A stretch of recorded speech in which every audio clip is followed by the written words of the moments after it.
So, having looked at bonding and, oh, that's not very well focused. Oh, there we go. Having looked at bonding, we now need to compare ionic and covalent substances.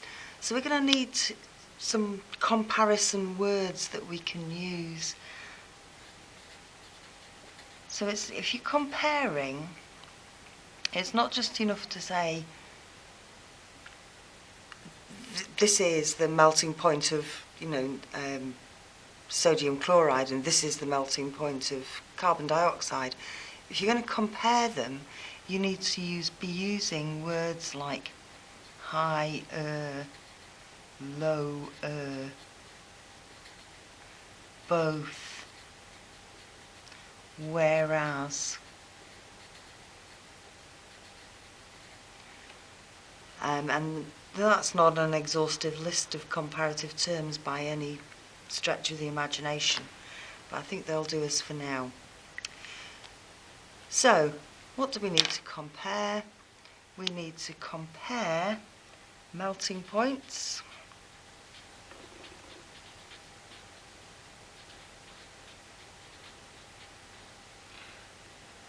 So let's start with melting points.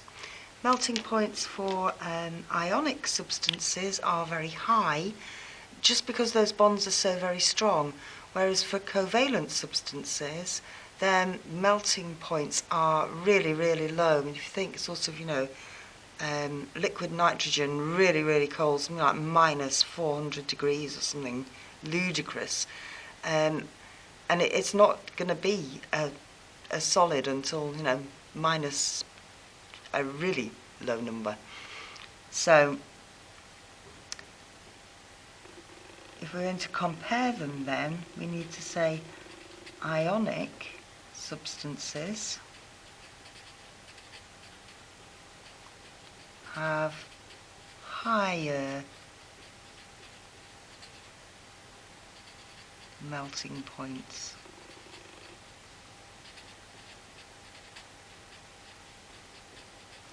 than covalent substances. It's pretty much the same for boiling points. So boiling points, remember, is when a liquid turns to a gas. Melting points is solid to liquid. So this is liquid to gas. And it's the same. So ionic substances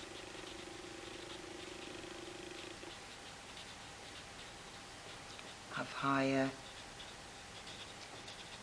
boiling points. Notice I'm using that comparative term there.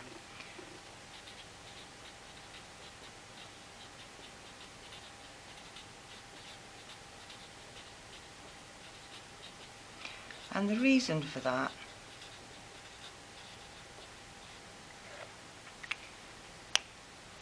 so if we're going to go into reasons,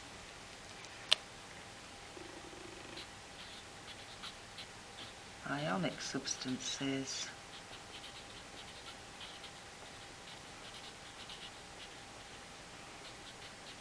are held together in lattices by strong bonds, whereas covalent substances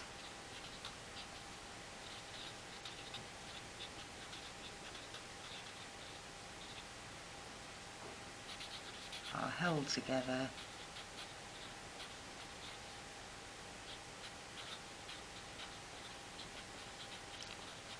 by weak intermolecular forces. Great word, intermolecular forces.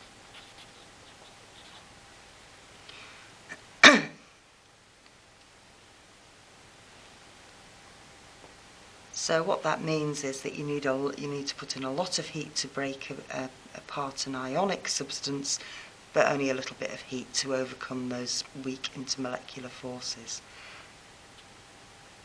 So, not a lot of heat energy. That shouldn't be one word, by the way. It's needed to separate the molecules.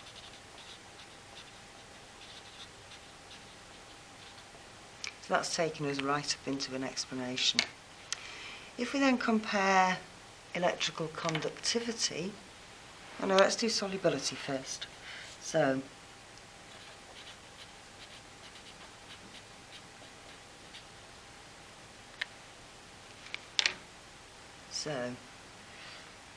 ionic substances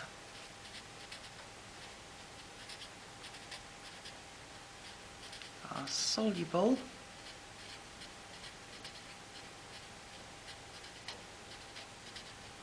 in water as water is attracted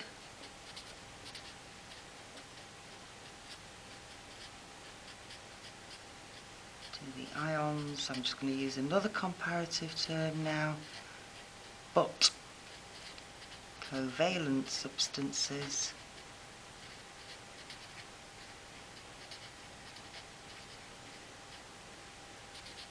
are insoluble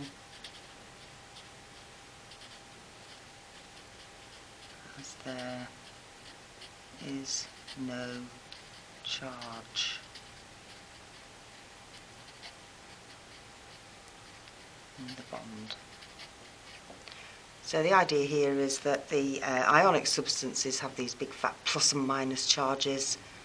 Water loves that, and pretty much covalent don't. And then if we're looking at our last physical property, electrical conductivity,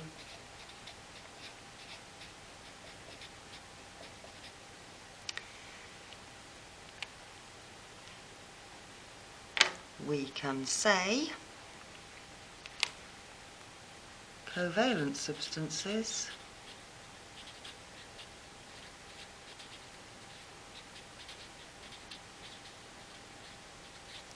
do not conduct electricity, but ionic substances do when they are molten.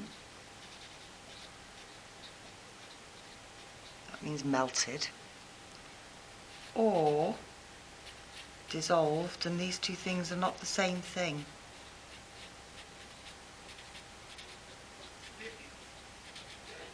So quite a lot I've read this when they're dissolved and melted. It's not the same thing. Molten is made into element made into a liquid, and dissolved is where you've mixed it up with water. And the reason that they can do that is because the ions can move. And I just realised you can't see that. Just move up a bit. So, last bit to write.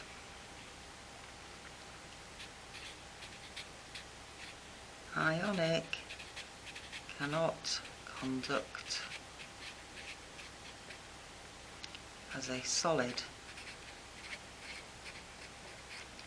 as the ions can't move.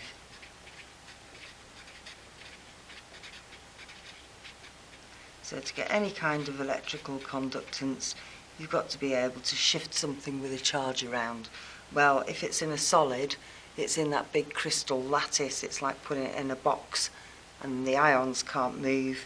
As soon as it's liquid, everything can flow about because it's a liquid, and the ions move. If it's dissolved in water, the ions are all jigging around inside the water, so they can conduct electricity then. Okay, I think that kind of almost wraps it up, really.